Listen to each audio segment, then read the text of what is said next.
Good evening everyone. हम लोग दोबारा से आपके पास आए हैं आज सैटरडे को। ये क्यों आए? Because there is a big news about Yes Bank. Yes Bank के बारे में एक बहुत बड़ी न्यूज़ आ रही है। दैट इज, अब सब जानना चाह रहे हैं कि इसके अंदर कल क्या होगा। तो न्यूज़ पहले हम लोग देख लें न्यूज़ क्या है, तो उसके बाद में हम लोग देखेंगे कल क्या होगा, उसके बारे में आगे समझेंगे। पहले न्यूज़ देख लें हम लोग। अभी न्यूज़ अगर देखते हैं तो न्यूज़ कुछ ऐसे बोलती है। दैट इज, अगर हम गोल्डमैन सैश की बात करें, गोल्डमैन सैश ने एक उन्होंने डिक्लेरेशन दी है कि गोल्डमैन सैश क्या बोलते हैं, हम लोग वो देखते हैं हम लोग। That's about Goldman सैश has downgraded, it downgrades SBI, ICICI and Yes Bank and upgrades, उन्होंने अपग्रेड किया है बजाज फाइनेंस को, उन्होंने अपग्रेड किया एंड बाय का उन्होंने रिकमेंडेशन दिया है अबाउट HDFC बैंक। तो इस यहाँ पे SBI, ICICI और येस बैंक, ये तीन बैंक को उन्होंने डाउनग्रेड किया। डाउनग्रेड के बारे में बोला है। That is, they are not interested to buy and they are recommending कि इन स्टॉक्स को अभी होल्ड पे रखना है, बाय नहीं करना है। एंड आप यहाँ पे एक और भी बात बताना चाहूँगा। कुछ ऐसी भी न्यूज़ आ रही हैं दैट इज़ कि येस बैंक का जो टारगेट है वो देने की कोशिश हो रही है मार्केट को, ओपन मार्केट में 16 रुपये का। ये 16 रुपये का वो देने की कोशिश हो रही है। तो यहाँ पे एक बहुत बड़ी न्यूज़ निकल के आ रही है। प्रॉबेबली जो लोग अभी बाय करके बैठे हैं तो उन लोग को यहाँ पे थोड़ा सा संभलना पड़ेगा इस न्यूज़ के बारे में। कल इसका इम्पैक्ट जो है हमें स्टॉक के अंदर देखने को मिल सकता है। बट साइमल्टेनियसली बड़ी न्यूज़ ये भी है हमारे पास में, अगर हम, बहुत पुरानी न्यूज़ नहीं है ये, अभी 6 फरवरी की न्यूज़ है। वहाँ पे RBI ने HDFC बैंक को नॉट की दिया है। दैट इज, वो 9.5% अपना स्टेक जो है येस बैंक के अंदर, एक्सिस बैंक और भी बैंक है। मैं आपको न्यूज़ पूरी एक बार दिखाता हूँ तो दैट कि आप ये देख करके अब हम लोग समझेंगे कि आगे क्या बोलता है। तो रिजर्व बैंक ऑफ इंडिया जो है, Reserve Bank of India on February 5th has approved HDFC bank, उन्होंने ऑलरेडी अप्रूव किया हुआ है HDFC bank group proposal to acquire aggregate holdings of up to 9.5% in 6 banks. 6 banks के अंदर 9.5% stake उन्होंने bye करने को बोला है। एक्सिस बैंक, बंधन bank, ICC bank, Indus bank and small finance, ये स्मॉल फाइनेंस बैंक भी है और येस बैंक भी है। तो इन बैंक्स के अंदर में स्टेक होल्ड करने को बोला है HDFC बैंक को। ऑलरेडी इट्स बिन अप्रूव्ड और अप्रूव हो चुका हुआ। तो ये एक बहुत अच्छी न्यूज़ है जो अपने को, बट यहाँ पे जो टोटल टेन्योर दिया है उनको वो 1 साल का दे रखा है कि 1 साल के अंदर में वो बाय कर सकते हैं। अब हम लोग देखते हैं एक बार, हम लोग चार्ट्स के अंदर देखते हैं कि चार्ट्स के अंदर क्या है, चार्ट्स के अंदर कैसे दिख रहा है हमें। तो चार्ट्स के अंदर हम लोग लेके चलेंगे, बट यहाँ पहले से थोड़ा सा हम लोग न्यूज़ को और भी अच्छे ढंग से हम लोग थोड़ा सा खंगाल लें। द अप्रूवल जो है, the approval were issued following applications made by HDFC bank acting as a promoter तो और sponsor of the group to RBI on December 18, 2023। तो दिसंबर 18 को ये प्रपोजल दिया गया था और ये ऑलरेडी जो प्रपोजल जो अप्रूव कर दिया गया है बाय RBI।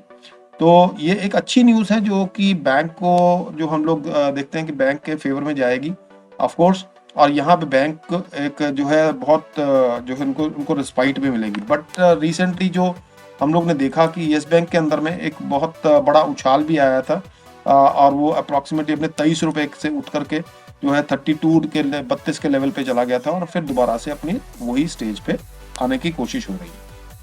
ना ये सब जो है, ये एक इन्वेस्टर जो लॉन्ग टर्म का है वो बहुत परेशान रहता है इस चीज़ को। और ऑफ कोर्स शॉर्ट टर्म के तो रहते ही। तो शॉर्ट टर्म के मेरे को बहुत सारे लोग ऐसे मिलते हैं जो कि पूछते हैं जिनका स्टेक बहुत ज़्यादा हाई है इसके अंदर में, और उनको उम्मीद थी कि दोबारा से जो है ये तकरीबन 50 रुपये के करीब आ जाएगा। तो मैं कुछ एनालिसिस किया था, तो एनालिसिस के अंदर में मैं आपको दिखाना चाहता हूँ एनालिसिस है क्या येस बैंक के बारे में। देखें, एनालिसिस जो है ये मैं पहले बता रहा हूँ, ये जो आज की हम लोग वीडियो बना रहे हैं इसके अंदर में कोई रिकमेंडेशन मेरी तरफ से नहीं है। हम लोग कोई कुछ चीज़ को रिकमेंड नहीं कर रहे हैं, बाय और सेल का हम लोग रिकमेंडेशन नहीं कर रहे। दिस इज जस्ट एक हम लोग जो बना रहे हैं वीडियो फॉर एजुकेशन पर्पज़ के लिए।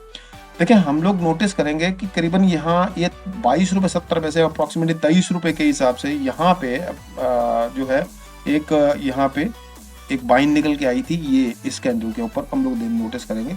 और यहीं पे इसने एक बहुत बड़ा सा सपोर्ट लेकर के पहले उसी सपोर्ट से हम लोग ब्रेकआउट दिया था ये इस एक कैंडल के। अगर हम पहले देखेंगे तो पहले हमारी एक सपोर्ट चल रही थी, ये सपोर्ट है, एक यहाँ पे सपोर्ट है, एक यहाँ पे देखिए दोबारा से इस लाइन को टच किया और इसी लाइन को ये दोबारा से यहाँ पे भी टच किया था, बट यहाँ से निकलने के बाद में एक लो लगाया इसने फिर से 2270 पैसे का, और वहीं से एक दोबारा से बाइंग निकल के आई और ये इसको क्रॉस करते हुए ये लेवल उसने 32-33 रुपए का लेवल जो है यहाँ पे अचीव किया। और यहाँ अचीव करने के बाद में फिर से दोबारा हम लोग को एक डिप देखने को मिला, जो है वो पूरा प्राइस एक्शन के हिसाब से गया, प्राइस एक्शन के हिसाब से डिप देखने को मिला। ये यहाँ पे इसने लो लगाया, फिर हाई गया एक यहाँ पे, फिर लोअर लो, फिर से अब यहाँ पे क्या दोबारा से लोअर लो लगाएगा या यहीं से बाउंस बैक कर जाएगा, वो हम लोग देखना चाहेंगे ये यहाँ पे इस एनालिसिस को। तो एनालिसिस जो है जो कि मेरे दिखता है कि यहाँ पे अगर नोटिस करेंगे, अब के बार जब ये वापस आया था तो यहाँ पे एक 25 रुपए से बहुत बढ़िया बाइंग आई थी, और जहाँ पे ये नीचे की विक जो है आपको दिख रही होगी, विक बहुत बड़ी है। अगर पिछली बार के तरफ देखेंगे, पिछली बार में कोई विक नहीं इसके अंदर थी, तो वहाँ पे एक अच्छी बाइंग प्रेशर जो नहीं था, ओपन करके ये लो गया और फिर यहाँ से एक बार ओपन करने लो करने के बाद में यहाँ से बाइंग आई थी। तो ये बाइंग जो थी दैट शोज कि यहाँ पे कुछ बड़े बायर्स बैठे हैं जो आर इंटरेस्टेड कि 25 रुपए से नीचे नहीं करने दी। तो अभी जैसे देखेंगे 26 पैसे का करीबन कामकाज करते हुए नजर आ रहा है ये स्टॉक, और यहाँ से फिर से दोबारा कल जो न्यूज आई है, आज न्यूज को कल इम्पैक्ट जो आएगा, तो अगर ये 25 रुपये 15 पैसे एक बार यहाँ से अगर तोड़ता है, यहाँ पे बिल्कुल यहाँ से ब्रेक करता है इस लेवल को, तो ऑफ कोर्स नीचे एक और हमारे पास सपोर्ट है जहां पे ऑलरेडी इसने सपोर्ट लिया हुआ है पहले, और वो करीबन ये लेवल पे 24.35 पैसे के करीब। तो 24.35 के करीब अगर यहाँ से ये बाउंस बैक कर जाता है, यहाँ से अगर बिग कैंडल बनाता है तो यहाँ से बाउंस बैक करने की बहुत उम्मीद है।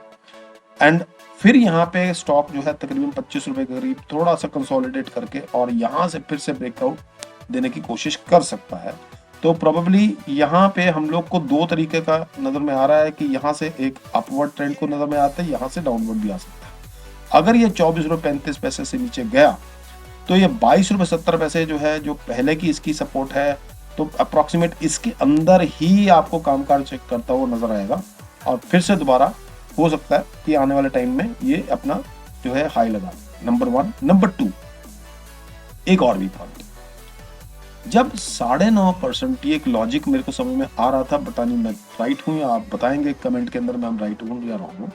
जब HDFC बैंक को बोला जा रहा है कि ये जो है आपको 9.5% स्टेक इसके अंदर बाय करना और ऑलरेडी अप्रूव्ड है, तो क्या कुछ लोग वेट नहीं कर रहे शायद कि इसको थोड़ा सा और करेक्ट किया जाए स्टॉक को और अच्छे रेट पे दोबारा से इसको बाय किया जाए? तो ये भी एक सोचने का कारण हो सकता है। तो मेरे को उम्मीद यहाँ पे ये लग रही है कि दैट इज कि ये दो लेवल बहुत इंपॉर्टेंट है आने वाले हफ्ते के अंदर में, 25 रुपये और 14 रुपये। बट साइमल्टेनियसली मैं फिर से एक और आपको एक ध्यान और की तरफ लेके जाता हूँ। अगर हम लोग बैंक निफ्टी की तरफ देखेंगे तो बैंक निफ्टी जो है अपने अभी एक पॉजिटिव मोमेंटम में है, और वो पॉजिटिव मोमेंटम के दौरान जो है ये स्टॉक हो सकता है कि इतना ज़्यादा करेक्ट ना हो। तो अगर सपोज कल को बैंक निफ्टी भी अगर सपोज या प्राइवेट बैंक जो है जैसे कि बहुत अच्छा परफॉर्म कर रहे थे, तो प्राइवेट बैंक्स अगर अच्छा परफॉर्म करते रहते हैं तो उस कंडीशन में प्रोबेबली हो सकता है कि यहाँ पे भी हमें एक बाइंग देखने को मिलेगी, हो सकता है। तो मेरा यही पॉइंट आपको बताना था कि ये न्यूज़ क्या है और न्यूज़ के अंदर में हम लोग और बेटर कैसे हम अपने आप की ट्रेडिंग हम लोग संभल के कर सकते हैं। तो गोल्डमैन सैश और HDFC की न्यूज़ के साथ में हम लोग आज यहीं पे इस वीडियो का समाप्ति करते हैं। तो कल देखते हैं क्या इसके अंदर में, और फिर दोबारा से हम लोग कल फिर दोबारा एक वीडियो अपडेट करेंगे आपके लिए। उतने देर में हम लोग देखते हैं कि कल जो है HDFC बैंक येस बैंक का क्या होगा, और साइमल्टेनियसली एक बार HDFC बैंक पे नजर रखें। Thank you very much.